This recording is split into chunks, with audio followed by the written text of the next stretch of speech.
Hello guys, welcome back to my channel. My name is Katie and today I'm making a soap for a wholesale customer using Baby Bee Buttermilk fragrance oil from Wholesale Supplies Plus. Here I am just mixing my lye with my oils, but this is not a tutorial. This video is for entertainment purposes only. If you want to learn more about the actual process of making soap and safety precautions you should take, I will link some videos that go into a little more detail on that. So for this soap, I knew the color was, or the fragrance oil was going to darken the soap. So I wanted to help it along a little bit by using a darker mica. So I was using Copper Penny mica from Nurture Soap.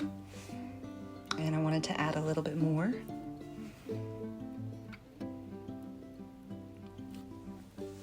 Wholesale Supplies Plus does a pretty good job of telling you how the fragrance performs in cold process soap. This one had severe next to separation.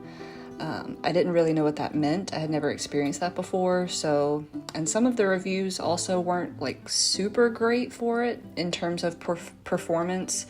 So I was a little nervous, crossed my fingers, and just added a little bit at a time. I always immediately look for if there's ricing, and there wasn't any of that. So I just went for it. Unfortunately, I can say I didn't have any problems with it. Dumped it all in, gave it a quick blend, and called it good.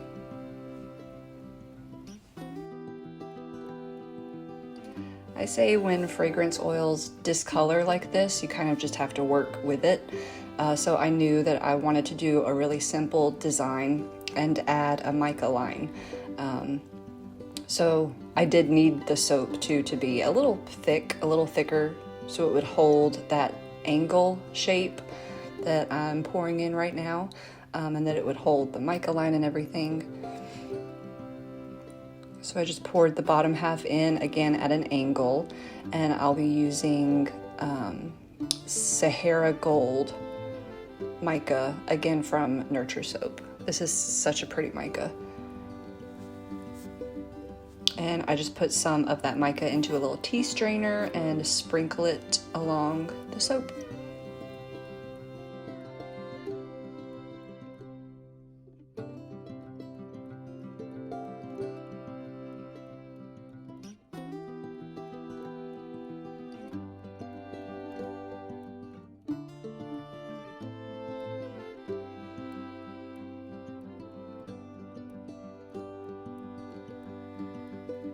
And now you can see the soap did thicken up a bit more after just sitting there, but nothing too crazy. It was still completely workable, and it was pretty good for this. It was easy enough to just scoop into the mold, and heavy enough to not break through the other layer.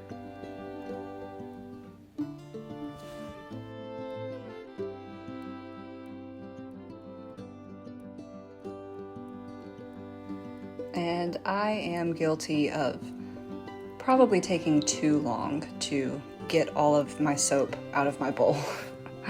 I scrape and scrape and scrape, just like Katie Carson from Royalty Soaps taught me to. I scrape every piece of soap I can out that container.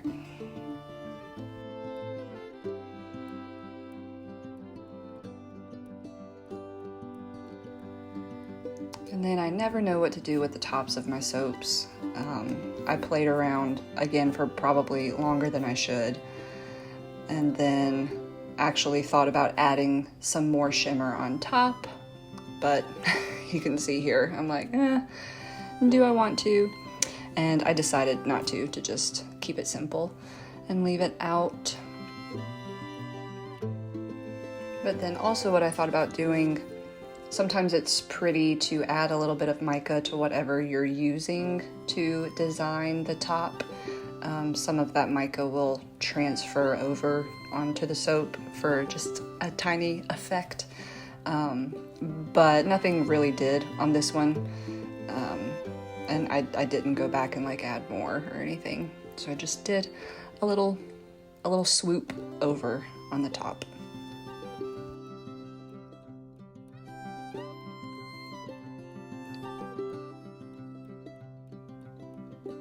And that is what it looked like when it was all finished. I did kind of come back and check on this one because, again, I just didn't know what that separation meant, if it was going to happen, you know, during the making of it or after, but it never really, nothing happened. It was pretty normal. And then this is after it had set for 24 hours or so. So everything looked great. And here I am unmolding it, or I will unmold it.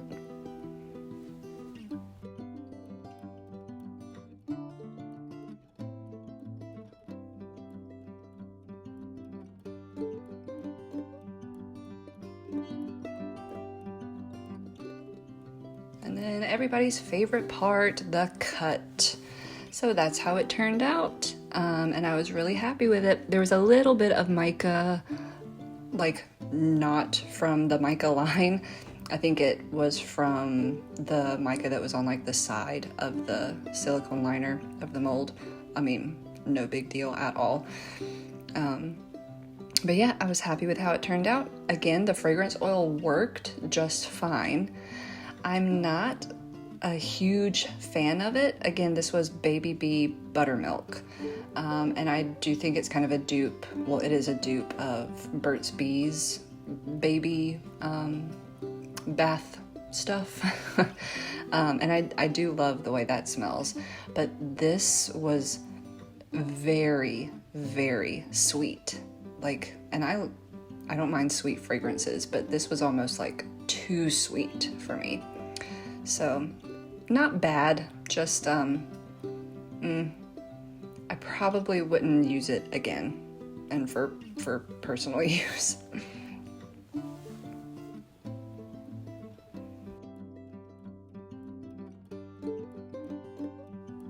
And this is what it looks like after sitting the full cure, about 4 weeks. You can see it darkened up quite a bit, but I was really happy with how it turned out.